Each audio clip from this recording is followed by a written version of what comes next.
This video is going to be looking at traffic light controlled pedestrian crossings and how you deal with them.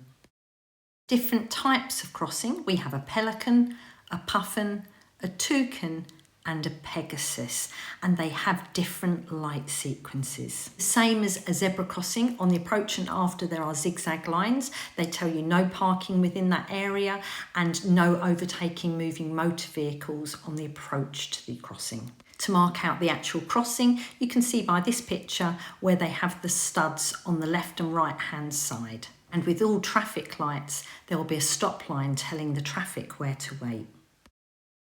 At the crossing, there'll be a box like this for the people to press the button. Pelican and a puffin crossing are used by pedestrians. A toucan crossing can be used by two people, pedestrians and cyclists. I'll talk more about the toucan and pegasus crossings later in this video.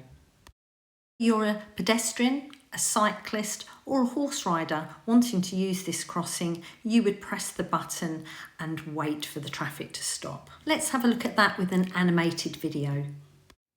Once the pedestrian has pressed the button and the lights eventually change for the traffic to stop, the pedestrian will get a green man and they can start to cross. The pelican crossing has a unique light system. Once the pedestrian started crossing, eventually the green man turns to a flashing green man. The flashing green man tells the pedestrian to keep crossing. If you're a pedestrian just arriving at the crossing, you shouldn't start to cross. The pedestrians get the flashing green man, the vehicles get a flashing amber light like this.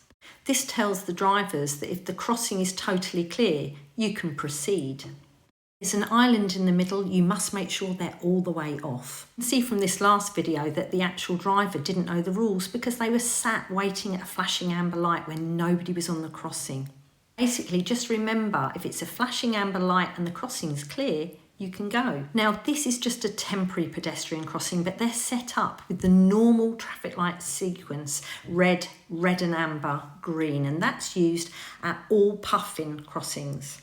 So with that light sequence, the pedestrian never ever sees a flashing green man. They only ever get the green man. It then just goes straight back to a red man. That means the drivers can only go on the green light like this. Now, a heads up to the driver. If somebody's standing near the crossing, the likelihood is they've pressed the button and they could change. So every time you approach traffic lights, you should check your mirror and be prepared to stop.